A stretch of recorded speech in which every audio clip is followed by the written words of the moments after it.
Okay, we are actually live now.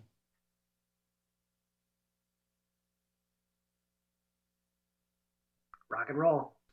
Absolutely. Got one thing to do and then we're done here. Let's see.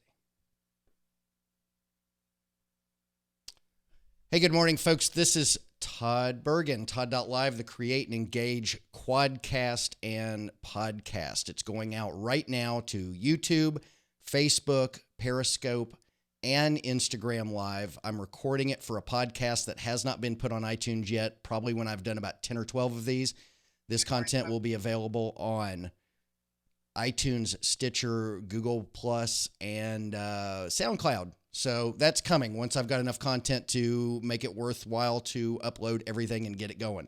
Folks, today I have one of my good friends who is all over the place on social media. He is hitting it hard. He's an author. He's written a book about his travels through the 50 states. He was the first person, I think it was Snapchat, or maybe it was live video in general, to go live in all 50 states. He is a well-traveled man. He knows lots of people. He's very, like I said, very active on social media. He's really built some great relationships, and he's mastering the art of building relationships on social media. My good friend is none other than Chris Strub, and he can be found on Facebook, Twitter, just about everywhere at Chris Strub. Chris, you are on with me now. How you doing, my friend? I'm doing fantastic, Todd. You mentioned I appreciate all the kind words as always. You mentioned I mastered the art of social media. I'm still trying to master the art of sharing out 4 broadcasts at the same time. Right. I'm still trying but that as well. I'm so glad to be here. Thanks for having me on. Dude, you are incredible. Everywhere I look, you are there making the world a better place on social media, building relationships, reaching out to people, promoting what you do, promoting. I think what's really interesting about what you do is you promote what other people are doing constantly. You are a very busy man at just promoting and engaging and relationship building on social media. You're on Twitter, you're on Facebook, you're on Instagram. I mean, you're everywhere. How do you have the time for it all? I don't have an otherwise job right now, so Right. that helps. I used to work with Humana last year in Louisville, Kentucky, and that contract expired at the end of the year. And so, to be frank with you, Todd, I haven't really. I've had a lot of time. We'll spend this positively. I've had a lot of time to focus on the Chris Strub personal brand here in 2017, and so that is certainly paying off from a social media standpoint. It's gotten me a few gigs here around the country this summer and everything. But certainly, I'm looking for more opportunities to, use that magic M word and monetize these skills for a brand, for a company, or who knows, for another road trip, a book, whatever may happen next. Certainly we're working towards a bigger goal at this point. Absolutely. Well, you've got a lot of options, at your disposal because of what you're doing and how you're engaging the people out there and with the relationships that you're building and the experiences that you've created for yourself. So you mentioned speaking, and I'd love to get to that in a minute, but let's talk about your book first, because you wrote your book and it is just, I mean, people are loving it. I haven't had a chance to get my copy yet, but it is in my cart at Amazon. I put it in there just a moment ago and I've got an order in. Tell us about your book, what it's about, and what it's doing for you and your brand. And I apologize for the phone ringing here. Maybe my mom will pick it up here. That's all right. But yeah, I did an interview last night with my friend Sam, and we were talking about the trip. And I, the first thing I said was I don't talk about it as my trip anymore. I talk about it as the trip, because this trip has really taken on a life of its own. That the way that the book has helped spread the message about the journey, it's really become an adventure and a story that belongs physically now to people around the country and around the world. And so the way that these stories strike you as a reader, the way that these stories strike people that I've never met in most cases, has really been an emotional sort of steroid for me. That every time one of these videos pops up and it's a review of Chris's book, or I get a tweet or a Facebook message or something that people say, Chris, I didn't know about this organization, or Chris, your story inspired me to go do this or that. It's magical, it's powerful, and it's impactful. And I'm really grateful to uh, to have the opportunity to share these stories with the world, not just through social media, which I know we're going to talk extensively about today, but now through the power of the physical written word. So this book can be found on Amazon, of course, correct? Yeah, Amazon. Yep. It's a CreateSpace published book. And, if you're interested in getting a signed copy, I'd be more than happy to do that as well. So you just send me a message on any one of these platforms that you're watching on today, and we can figure out the shipping and everything.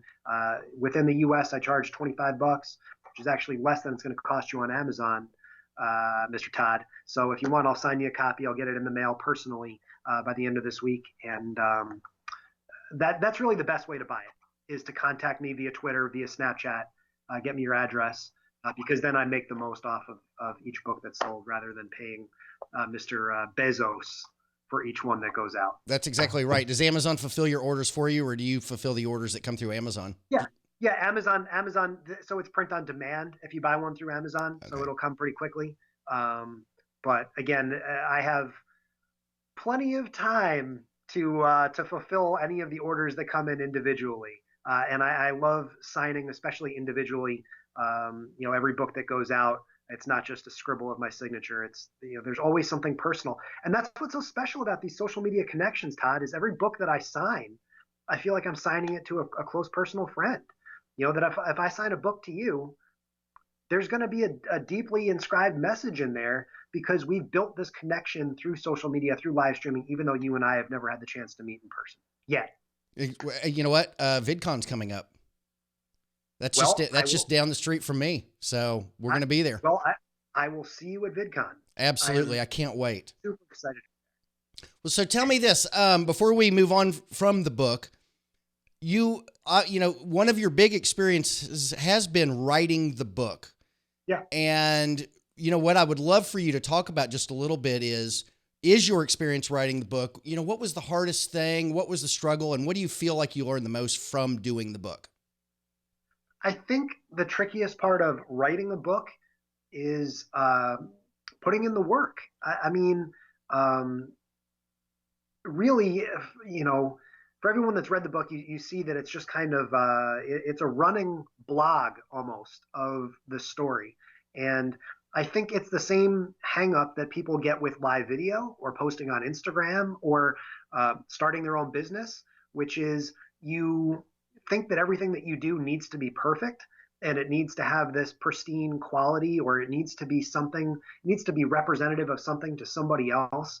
And that's not what my book is about. That's not what Chris Strub is about. That you guys see me on social media, on Twitter, on Snapchat all the time, and it's just me. And this book is a real reflection of that. I mean, look, this cover is not going to win any design awards. The book itself is not really it's not going to be a Pulitzer Prize winning work, or probably won't. But it's the same idea with creating any other type of content, right? Is what hangs you up the most is thinking that what you do needs to be perfect in every way. And in fact, done is better than perfect. So to have a book in my hand that I wrote, that I published, qualitative judgments aside, it's a very special feeling to know that not only have I written this book, but people have actually demonstrated interest in wanting to read it and buy it and also share it with their friends, their family. It's a very special moment to see people sending me videos that say, Chris, I love this book. Now I'm going to pass it along to someone else so they can also get that same value out of it that I did. Well, I think it's a beautiful cover, so don't sell it short. I think it looks great. Okay. I don't know who designed it for you, but I think it looks fabulous. And I think it embraces the spirit of your journey and your experience very well, in a very simple fashion. And I mean, I think it's perfect. Now, just, you mind giving the audience a quick synopsis of what your book is about, just in case anybody isn't already familiar with you and your journey? That's the easiest question so far, Todd. Right. In the summer of 2015, I volunteered with different youth organizations in all 50 states. I started May 15th from Greenville, South Carolina, and I ended up August 21st in Asheville, North Carolina. I drove a 2007 Honda Accord that I often refer to as the Honda Hotel on social media, because I actually slept in the backseat of the car 14 times during the trip itself. The trip was unsponsored, so it was a product of my life savings and then some, and really an extension of my credit. And it's really the story, Todd, of my personal journey to work with 60 different youth-related organizations in all 50 states, and the story of how a young man can survive something like this. So, it's not a children's book. I look at it as an adult book about kids in many ways. It's not a how-to guide, for nonprofits, but it's also not just a biopic. It's sort of a blend of my story of encountering all these different organizations, and hopefully it inspires people who are reading it to understand how they can better interact and engage and understand what nonprofits in their communities do. Sweet. I mean, we talked about this on the Divorce the Workforce podcast, and folks, if you want a more deeper discussion on Chris's journey and the experience and how it affected him, feel free to look up the Divorce the Workforce podcast on iTunes. You will find that there. Chris Strub is one of my many awesome guests, and we went in depth into his journey, and we're going to cover some other stuff today. Chris, before you did the journey, were you already heavy on social media, or did that come afterwards or during? It depends how you define heavy. I mean, I've loved social media for years. Obviously, I went into the trip with a social media strategy in place, and I did an awesome interview with my friend Marissa Lather out in St. Louis a few weeks ago. I tweeted that link out recently as well, with a content creation plan, right? That of course it was about highlighting the nonprofits and bringing all that great PR, but there's also all the videos and such that I created. But I think the best answer to your question, Todd, is that, as Joe Wilson would say, we are all famous to a few people. So yeah, in 2014, 2015, I would have said, yeah, I'm big on social media. And now here in 2017, I would say, yeah, I'm big here on social media. But on the grand scheme of things, you and I are both going to walk into VidCon and no one's going to know who we are. So it really all depends on your perspective on social media and who you define as big versus not so big. I try to always stay level-headed and stay grounded, that people like saying nice things about me and my status here on social media. But again, we're all, little fish in the big pond. And I just try and focus on the relationships that matter. Todd and Ross and Owen Video and Mario Armstrong. And, when you focus on these individual relationships, as opposed to trying to sculpt yourself into the grand worldwide picture of social media, I think that's where you start to see success. Yeah, I agree with that. And I think that transitions us nicely into talking about what I thought would be the main gist of this show, is talking about relationship building on social media. When was it that you really realized, or maybe who impacted you the most? Maybe that was the moment. I don't know. But when you got onto social media and where was it that you really saw that this was happening? That the efforts that you were putting in you were building these fantastic friendships with people in remote places, like, me, Ross, whoever, that you had not yet met in person. When did you really start realizing that? Man, there's a few different answers, but I got to scroll all the way back to maybe 2011, 2012, being on Twitter. And I would use Twitter like a lot of other people do, which is I would tweet occasionally to celebrities to try and get a rise out of them. And I got a reply. I don't remember which one was first, but I got a reply from Matt Hardy, and I got a reply from Gold Dust. And if you don't know who these people are, again, we are all famous to a few people. These are professional wrestlers. So yes, there's a little tidbit there for your quadcast that Chris Strub is a closet pro wrestling fan. Sweet. But I saved that, and this was back before we liked every tweet that came through, right? And so that was one of my likes. I was like, oh my God, Goldust just tweeted back to me. Like, how in the world did that just happen? How did I get his attention? How did someone of that stature, who's on TV all the time and he's this famous, communicate with me? Oh, it's because I sent him a tweet. So I think everyone at some point in their social media career has a moment like that. I think from a live streaming perspective, I had a moment similar to that. When Meerkat came out, my friend Eric Schwartz was live streaming a concert in New York City with a couple of his friends. And they sent me a text that was like, "Hey, Chris, come tune in and watch this." And not only could I watch it, but they had had a few beers. This was a Saturday night. So I commented something like, "Hey, Eric, you should dance around." And then Eric actually got up and danced around. And I was like, wait a second. So not only am I watching this broadcast, I have the ability to impact and influence what's actually happening on the other side of the camera just by typing. And when you think about the power and the impact that you can have as a commenter, and I should apologize real quick. We're doing this podcast and I can't see any of the comments at all. So shout out to everyone who's watching this live right now. I apologize. I'm just staring deeply into Todd's lovely eyes here on Yeah. Skype. But shout out to everyone who's watching. But again, that's the true power of live streaming, I think, is being able to have an impact on the shape of the broadcast itself, and then also to develop a community within the other commenters that you're chatting with. That I've met so many friends and so many people through Brian Fanzo. You know what I mean? And the list could go on and on and on. But just starting with Brian, right? That we all tune in, we all enjoy watching his broadcasts. I would drop everything. I would get up from my desk at work, no matter where I was in my apartment. If I got that notification that Brian was live, I wanted to join in, not just because Brian was there, but because of the rest of that community was also going to be there, right? So when you think of how you can leverage live streaming and all these different technologies, don't just think of it as you speaking to people. Think of it as everyone in that audience being able to communicate with one another as well. Yeah, that's an excellent point. And I don't know if you were a blabber. I only got to blab once because it pretty much cashed out when I started rolling up my sleeves and trying it out. But that was really, I think, a platform that people, when it came to live video, it really hit hard on the community aspect between not just the broadcaster, but all the people who were watching and could be brought in and you could comment and you could get brought in and sit in one of the squares right. There's really, I think there's a wiki key. I've done it. I've watched it. I haven't done it yet. Which I think is trying to replace Blab, but Blab was a thing. Were you on Blab? I loved Blab. I hosted a Blab show with my friend Dan Gingiss. We called it Wind Down Wednesdays.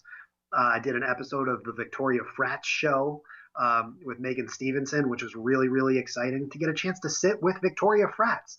And again, 99% of people watching this are going to be like, who's Victoria Frats? To me, she's famous, right? So again, I keep going back to this whole we are all famous to a few people idea. And I think that really drives the psychology behind what made Blab so successful, Todd, was that whether you're just commenting or whether you're interested in jumping in a seat or not, I think that live streaming, and we've talked about this before too, that live streaming is moving in this direction that we need to have more interactivity. We want to be able to engage in deeper ways. We want to be able to press a button and appear on screen because it's easy. It's simple. We can be walking down the street. I was on my dad's boat last week, showing people around Patchogue and showing them the upper deck on Puddle Duck. And all of a sudden you're on Facebook and you get these little notifications that say, here's who's watching your video, press a button to invite them in. And all of a sudden, now my friends who I've never met before in real life are now chatting with me live on video, being broadcast to the world from the deck of the boat. Sweet. So Blab, I think we all miss it, Todd, was this very special place. And we're going to tell folk stories about it for years. Absolutely. But there's a reason why. And I think we're going to see Facebook, Periscope, and all these other platforms, if they're intelligent, move in this direction that we want to be in the squares. We want to see how easy it is to communicate with each other, not just at each other. Absolutely. And to bring in anybody, I love the aspect of being able to bring in anybody who shows up who wants to contribute and have fun. I mean, it's just an incredible thing. And Blab did that for us where nothing, I mean, I think Facebook is toying with it now. I don't know that everybody has it. I think I saw that Joel Comm had the ability to bring somebody in. I don't have that yet. I don't know. I haven't seen anything that you've done. Do you have that feature yet? On Facebook? Yeah. I, I did an interview with Bree Palmer. She's doing her Amazing Human series. right. So we did, and that was probably the most commented and most viewed live video I ever did because people want to see conversations. They like seeing two people on the screen at once. They like seeing how people interact and engage with each other. And uh, again, my apologies to everyone watching this on Periscope, Facebook, YouTube, Twitter, and of course, no apologies to everyone listening to this podcast 6 months from now. But everyone who's watching has a story too. Everyone who's watching has their own backstory, right? That's why when you do a radio show, you take 20 callers in an hour, right? And you want to keep people moving. That's why when you watch the news, you get 60 seconds or 90 seconds on one story, and then boom, all of a sudden you're in another town, doing another type of story. And then it's time for sports and weather because our attention span doesn't fit 60-minute interviews. You know what I mean? Maybe once a week you sit down and 60 minutes is going to interview Barack Obama or something. That's a huge investment of your time. Right. And that's why it's so important for me, and we'll tie this back to your original theme here, Todd, to be so grateful to anyone and everyone who spends their time watching these things or listening to these broadcasts or these podcasts, because your time as a viewer is just as, if not more valuable than ours. And so we appreciate this a whole hell of a lot.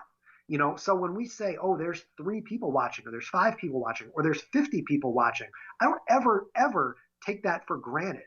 And if someone's watching this and they have more questions, you better believe I want to take time after this broadcast to go back and answer them, because people's interest, people's excitement, and people's energy about what you do is never granted. There's literally other Twitter chats and stuff going on right this very moment that people could be participating in. There's 10,000 television channels, and there's a quadrillion hours of YouTube videos that people could be watching right now, and they're choosing to watch us. And so I never lose that grounded amount of gratitude to say thank you to everyone who's watching, even if I don't know exactly who you are right now. Thank you. And please tweet at me, snap me, let me know that you watch so I can say thank you personally as well. Absolutely. And folks, it's at Chris Strub. You see it down below from time to time in the lower thirds. And Chris, you had mentioned the people commenting twice, and I think I wanted to take a little break and just kind of address those people directly as well. I can view their comments, at least on Periscope, Facebook, and Instagram Live. I cannot view their comments on YouTube at this time. People have been coming in and out of Periscope. I haven't had any questions yet from anybody. So if anybody wants to question or comment, please do. Although I have had our good friend, I think our mutual friend, Greg Gates Jr., Cash Chat Snap. He joins us on Instagram Live, and he's echoing our sentiments on quality over connection over quantity. So he was on my quadcast. He was my last guest on my quadcast just the other day. Greg is fantastic at Cash Chat Snap, folks, if you want to look him up, pretty much across all platforms. But anybody wants to comment, question, please do. And Chris and I will, break off every once in a while and address some of these. But please, and also please share. If you like, sharing is caring. To get the word out, share with your Twitter crowd, Facebook as well. You never know who might want to learn something new today. Somebody might have 5 minutes and want some entertainment and something to learn about. And Chris is a great guy to listen to and learn from. So going back to relationship building, and the various platforms, I mean, you use them all, and I imagine, well, not all, but you use quite a number of them. And I imagine you've got different reasons for using each one. You mentioned Twitter. And I know that you love Twitter. You're on it constantly. And there are people that fully embrace Twitter, such as yourself. And then there's, of course, people that, there's too much noise, this or that. But I think it takes somebody who's new on Twitter or who maybe has given up on Twitter, they need to relook because it's pretty deep. I mean, you can really build some good relationships there. And I would love for you to address Twitter specifically in what that does for you. Obviously, you said you've been using it for a long time. And so a lot of the ins and outs on Twitter. But here in 2017, what's Twitter doing for you and what do you love about it? So a few different things. Twitter, Twitter is the easiest place to get discovered.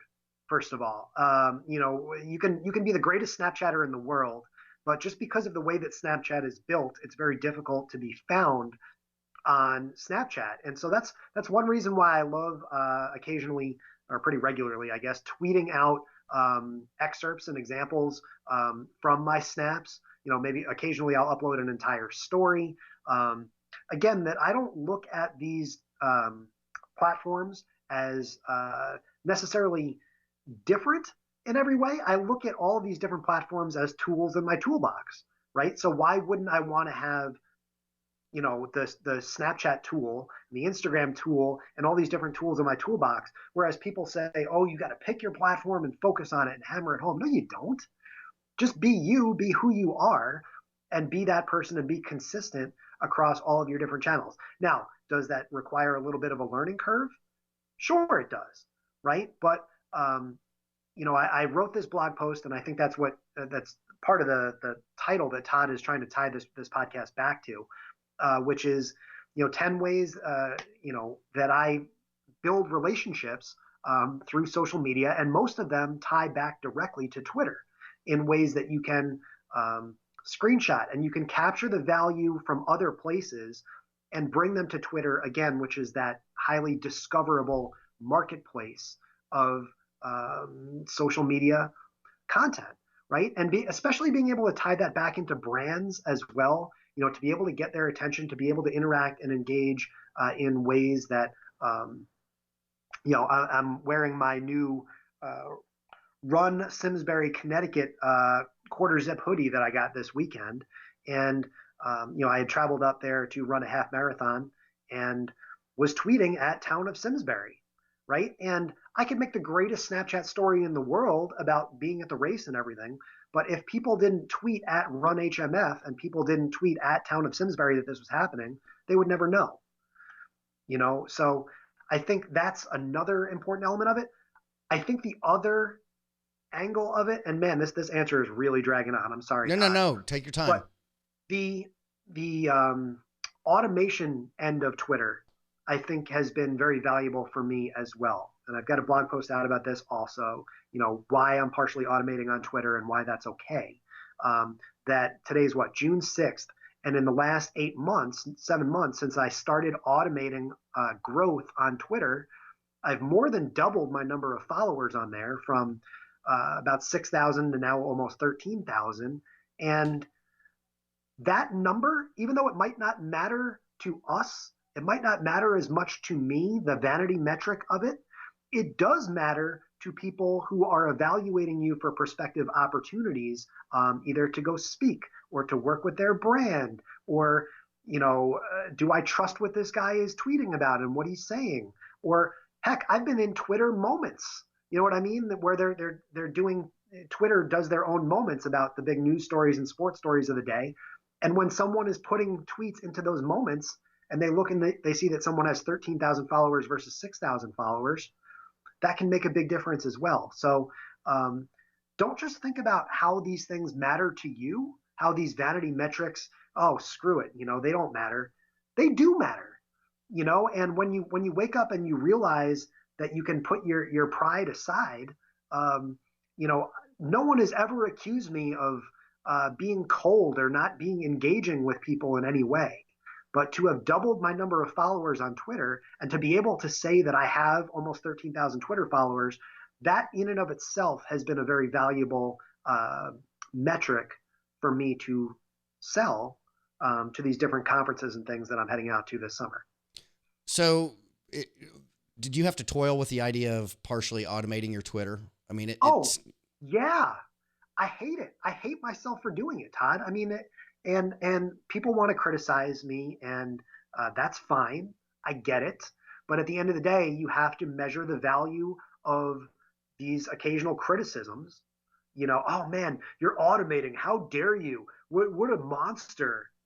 No, I'm not. I'm using a paid service that is identifying real people, many of whom are now connected to me and communicate with me, share my stuff out. We have conversations versus, the value that you're getting on the other side.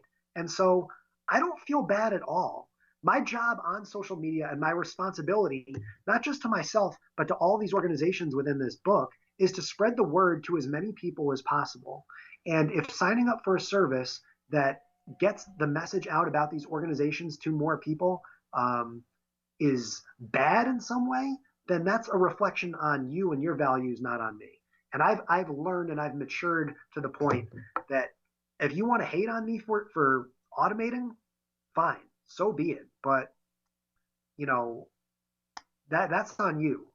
You know what I mean? And look, I have no hate towards anyone who's stuck at 2,100 Twitter followers or 2,700 Twitter. Like, who cares? Right. It doesn't matter to me.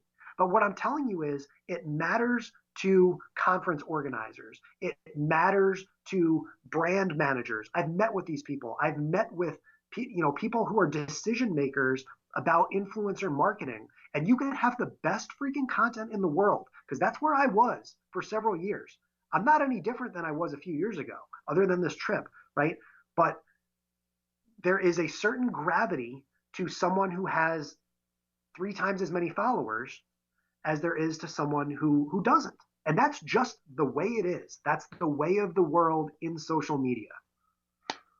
Well, yeah. And, if a lot of I think with Twitter, a lot of the targeting utilities out there that allow you to automatically grow your crowd are it's not like Instagram where it's just cheap, silly emoji responses. Right. It's like you're targeting people based upon maybe a few keywords or based upon shared friends and so you're reaching people who you might not otherwise get to reach or who might not otherwise discover you. And maybe you've got something in common and you can build upon that. And guess what? If you can't, you don't have to continue following them. They don't have to continue following you. It works out. But, it seems to be that the Twitter, because I know that Twitter has some different kinds of things that are offered than what Instagram had. I think Instagram was kind of the Instagrass might have been kind of helpful, but I think it caused more problems than it helped.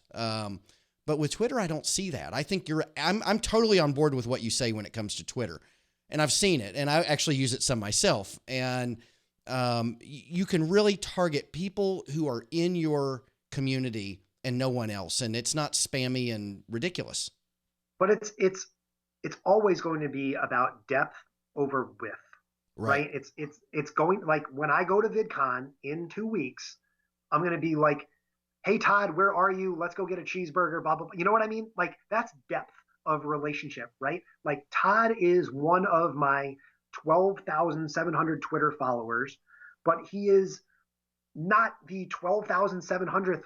It doesn't matter at what stage you enter. Right. It matters how much depth you want to have with that person. So if I'm using this service and I come across someone like Ross Brand, right, to keep us on message and keep us on someone that we both are familiar with, right? If I find the next Ross Brand and he's out there working his butt off to try and promote other people, he's got this great weekly show that he does where he wants to provide a stage to others. He's really, really nice and friendly, and he's located in New Jersey. How is that bad? You know what I mean? That now I can become friends with this second Ross Brand. I can introduce him to Ross Brand the first, and now they can share audiences and communities and share ideas. And so this is something that we all want to try and do on Twitter, on social media anyway, is we're always looking for people that are within our core audience that want to buy books, or that want to volunteer at our nonprofit, or that want to buy the chocolates at our store. So why wouldn't you hand that responsibility off to a machine that can do that more efficiently and more effectively than I can? Absolutely. I don't understand the gripe that some people have sometimes. And honestly, Todd, this is really what it comes down to at the end of the day, right? You and I, we could record the best damn podcast of all time, but there's always just going to be this perception in the world that, oh man, this podcast got 500,000 downloads, or this podcast got 5 million downloads. And that will, for better or for worse, shape the way that people think about it. And so it's our job as content creators to want to try and get our message out to as many people as possible, even if the content itself isn't changing, right? The reason Todd is quadcasting this, and the reason Todd is, promoting it this way and tagging people and blah blah blah blah. We're both always looking for more people that will be affected by what we do, and our only hope is that we can find people as interesting and as engaging and as valuable as Todd and I have been to each other. You know what I mean? Because if I find another Todd today, booyah. And conversely, if tagging me in this tweet and Todd finds someone else with a story like mine, now all of a sudden he's got an incredible amount of value to bring on a quadcast 3 weeks from now. You know what I mean? So this is how this is supposed to work. Absolutely. And automating is not a pain point at all to me. You explain it so well. I love listening to it. I mean, you've given it some thought. You put it into practice every day. And I agree with you 100%, my friend. Hey, I wanted to ask you, I know that you do a lot of live videos, and you do Snapchat, you do Instagram, you do Facebook. I actually happen to think I see more of your Facebook live videos than any of the others, which is kind of interesting because I think it's harder to get noticed on Facebook than some of these other ones. But I think it's just because I'm on Facebook myself more than I'm on the other platforms. But I think you do Periscopes. I think I've caught a few of them, but I don't know if you do it as regularly. But you're on Facebook constantly with impromptu live videos with one of the recent ones I saw was you had a really good experience at a tire dealership, and you were talking about, hey, I'm going to get you guys on Yelp, and any of my friends want to knock these people up a little bit on Yelp, leave a comment, please do. And, what I thought was interesting about that is you are very talented at taking what would seem to be an insignificant moment, like a transaction at a tire dealership, and turn it into something fun, a relationship building experience, something that you can share with your crowd and that people will be interested in. Well, I watched the whole thing, right? And how many times have I gone to the tire dealership? And I don't really think those are very noteworthy moments, but maybe they are. So, talk to me a little bit about, how you find content in sometimes things that just seem regular, or maybe I hate to use the word trivial because I think that's kind of minimizing that kind of an experience, but maybe a lot of people would find a broadcast about a tire dealership trivial, but you found a lot of value there. You broadcasted, a lot of people came and watched and seemed to enjoy it. I think that's a great question. And I hate to refer back to 30 minutes ago. Shout out to anyone who's just joining this broadcast now. When we talk about we are all famous to a few people. And I know you're looking at the metrics of that video that I did also. And the characteristics of it were, this is really only 3 minutes, maybe 3.5 minutes long. So I wasn't pontificating about the values of Jack Williams Tire Shop for 45 minutes. It was quick, right? So it matched our attention span. There was definitely a story behind it for me emotionally. You could probably see me start to tear up a little bit. And the backstory quickly is that day I was planning to drive home because my parents, unfortunately, were putting our dog down on Long Island. And so for me, being stuck in Scranton was awful. Otherwise it's really not that big a deal. Like, oh man, got some tires busted up and now we got to wait. That's just the way life was. But there was a deep and heavy emotional backstory behind it for me, which is why I felt inspired to share that moment with the world. But here's the real key, Todd. The reason that video was so successful, and I think it's probably my most viewed Facebook Live video maybe ever, was because I tagged Jack Williams Tire Center and they shared that video out on their own page. Oh. And it's not a tool that Jack Williams Tire Center uses. So when their fans see a live video and they see someone, this mediocre looking 31-year-old guy walking around with a camera talking about the merits of this tire shop, they're like, what is this? What's going on? And all of those values that you and I were talking about before, that Eric Schwartz moment, like, now you're dancing at the concert.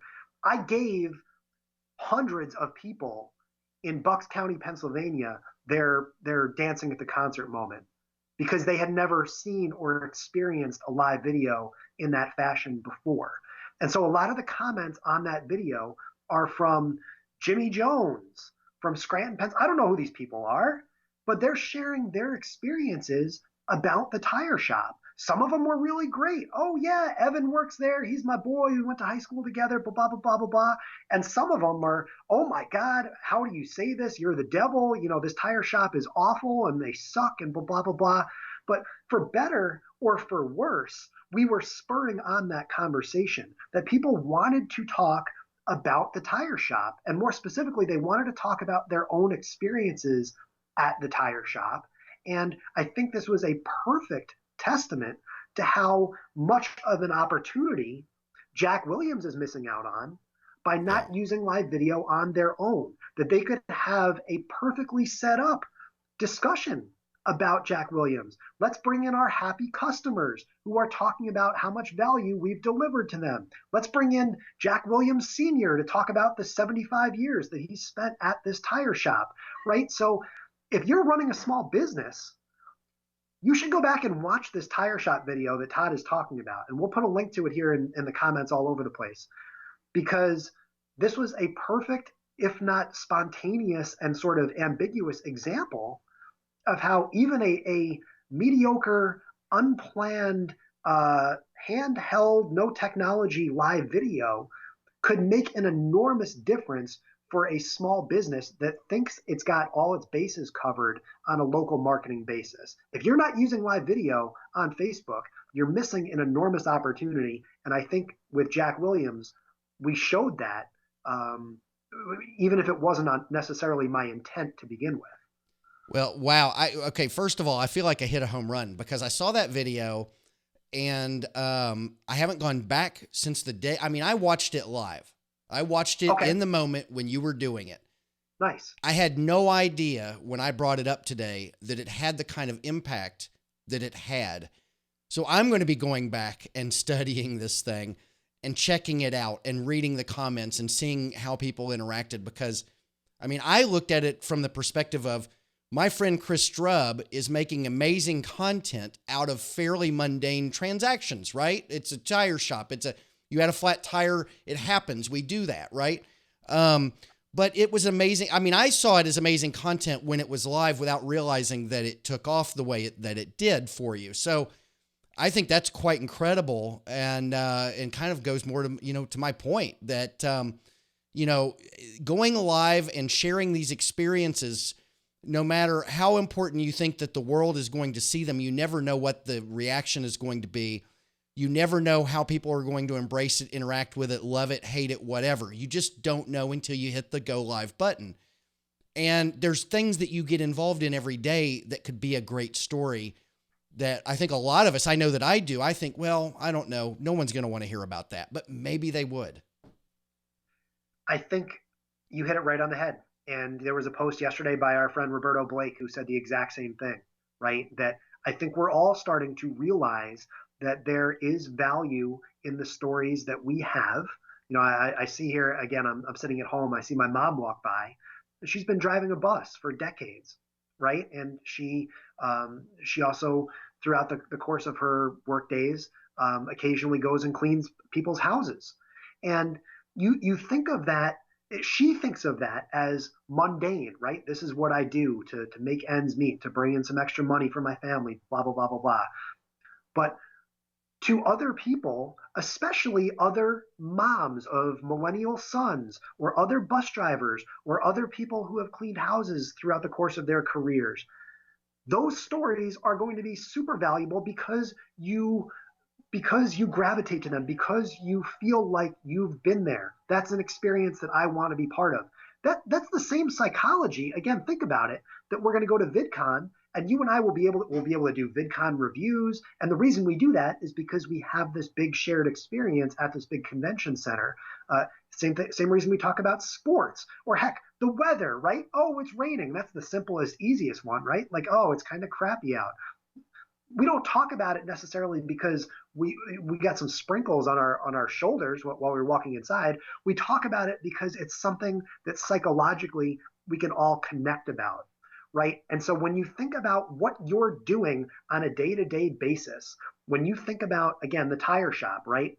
Todd, you've had a busted tire at some point in your life. I'm Absolutely. sure everybody has, right? So how can I pitch this story in a way that's not just damn it, I got a flat tire. This sucks for me, blah, blah, blah, blah, blah, blah. No, I want to pitch it in a way that strikes a chord with you that says, you know what? He made me think about the time I had a flat tire. And, again, there was so much more to this story, right? The guy that came to fix my flat tire on the side of the road, I forget his name off the top of my head and I apologize, but his son, David Dutchnick, I think was his name. His son, the heir to his business, which is named after him, died like 8 months ago in an accident in a very similar place there on the side of Route 81 South in Pennsylvania, right? And so when you think about your experience with a flat tire, you're like, curses, my day is ruined. This sucks. How does this ever happen to me? And then you put that perspective on and you say, you know what? My son didn't get crushed in a car accident fixing a flat tire for a stranger last fall. You know what? Everything's going to be okay. So it's amazing how much your perspective can really change the way you think about everything that we're doing here on a day-to-day basis, right? You might look at this podcast or this video and say, oh, Todd only got 76 live views, so this video sucked. And I say, you know what? I got a chance to talk to Greg Gates Jr. for 15 minutes while he was watching before. How special is that? So when you step back and you look at where you live in the grand scheme of things, and you realize the value of what you do and what you bring to other people and the stories that you have, you can really start to feel a lot better about those first YouTube videos or those first few days of your trip around the country or whatever it might be, because you remember that what you're doing is bringing value to people, even if they don't say something to you, beyond your wildest dreams. Well said, and I agree completely. You mentioned Greg Gates Jr. again. He's still with us, and he has a question for you. And matter of fact, he did say that so random, he said, he also watched that tire video live as well and kind of took the same thing from it. His question is this: what ways have you thought about making a living online? This is going to take us in a whole new direction. What ways have you thought about making a living online? And have you decided upon ways to sustain yourself while giving? Or it's kind of a convoluted question, but I think I know what he's asking. How are you able to? What are you going to do to sustain, or what are your options to sustain while you're giving so much? Because you give so much, how do you get to support yourself? Where are you taking it? I think is where he's going with that question. I don't know, and I think part of the Chris Strub story. And the reason why I think a lot of podcasters, not to humble brag, but enjoy trying to interview me is to try and get an answer to that question out of me month to month, year to year. I thought when I wrote the book that this would be a great starting off point, for me to sell 1 million books and put my feet up as an author, with some Malibu rum and a coconut somewhere on an island. It doesn't work that way, so I'm every day exploring different options, different ideas. I mentioned my contract with Humana last year. That was great. They paid me well. I had a lot of fun doing that type of work. I'm going out to the Big Brothers Big Sisters of America National Conference in a couple weeks, and I'll be pretty much the live streaming host for that show. And so maybe someone sees that and, or maybe I can take that experience and go host and do some more live streaming work at different conferences around the country. I don't know, Greg, and I don't know listeners of this podcast, but what I do know, again, from a perspective is that I'm young, healthy. I ran a half marathon this weekend, and I can still walk around today, albeit barely. I sleep well. I'm not the worst looking guy in the world. And so when I look at these things that are in my benefit, even if the paychecks aren't flowing in the way that I wish they would, I look at the ramifications of what I do every day. I know that people can turn to my Snapchat channel. They can turn to my Twitter feed. They can turn to my Facebook Lives, and they can feel better about themselves. And to me, in many ways, and this isn't what Cash Chat Snap wants to hear, in many ways, to me, that's more satisfying having numbers in the black. Well, yeah, and your opportunities will come in ways that you might not even imagine. They're just going to happen by virtue of what you're doing. I'm confident that that's going to happen for you, and it probably is going to start, snowballing as you get speaking gigs. And we were going to talk about that, and I know we're coming up on an hour here, so we do need to start summing up. But you're starting to get some talking gigs. First off, are you talking at VidCon? No. Okay. I will be working with the platform Live Me, which is one of the few platforms that Todd is not broadcasting on this morning. Maybe next week it'll be a Quintcast. Hey, let's do it. But I've been doing some side work with Live Me, and so you'll probably, if you're looking for me, be able to find me mostly at or around their booth during VidCon. Okay. But you are starting to take on speaking gigs, and I think that's where your opportunities are going to grow dramatically, and in ways like I just mentioned a minute ago that you maybe haven't even thought about yet.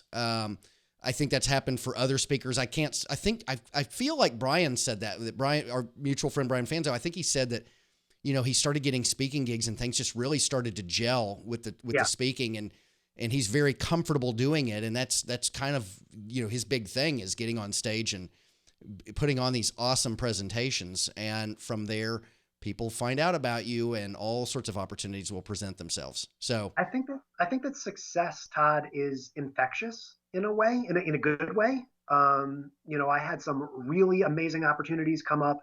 I spoke in St. Louis and I met some incredible people. Then I went to Atlanta and met some even more incredible people. And now, as I mentioned, we're going to VidCon, and then I've got San Diego, and then I'm keynoting for the first time in Las Vegas in August. And so each one of these opportunities, I don't just look at it as a time to go out and rest and speak, and that's it.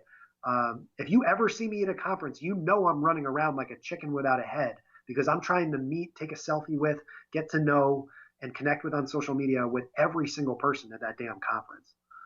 Right. That's nice. And I will see that in action at VidCon. I need to be more like that at what did I go to? Summit Live.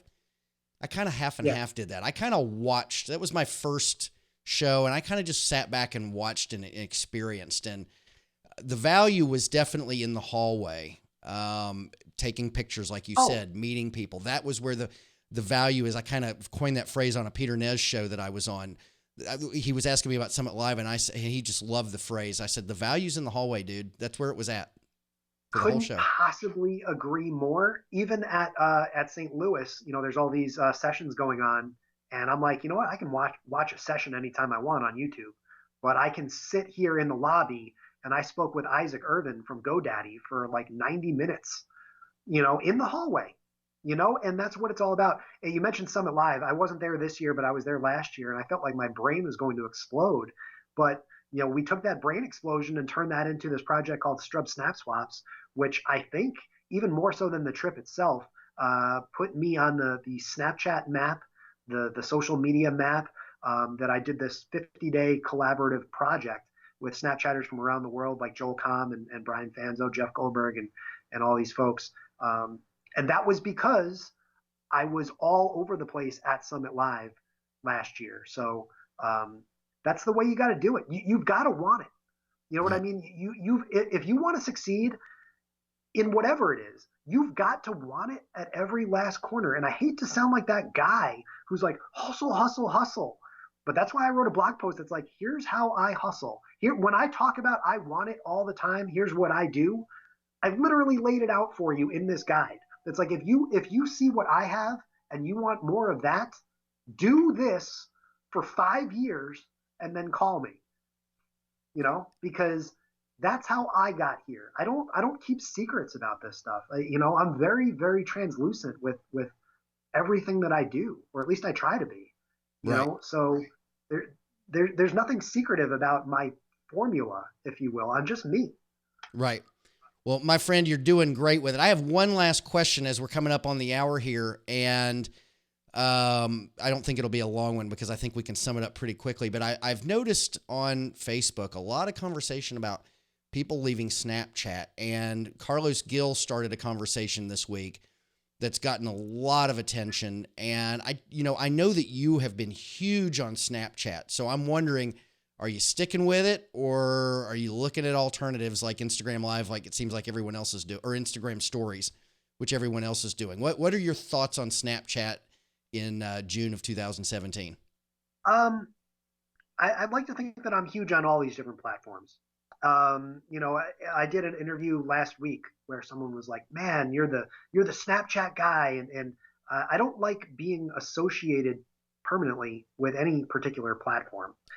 That said, I could certainly I did this weekend see a enormous amount of value in creating an Instagram story that was seen by, I think, 6 times more people than my story usually is seen by. And the reason why was because I tagged the location in that post. And so I think some of the innovations, some of the practical innovations that Instagram is adding to its formula are going to encourage people like me, whose, again, stated goal is that we want our stuff to be seen by as many people as possible. That's different than a lot of other people who are just happy where they are doing what they do, and there's nothing wrong with that.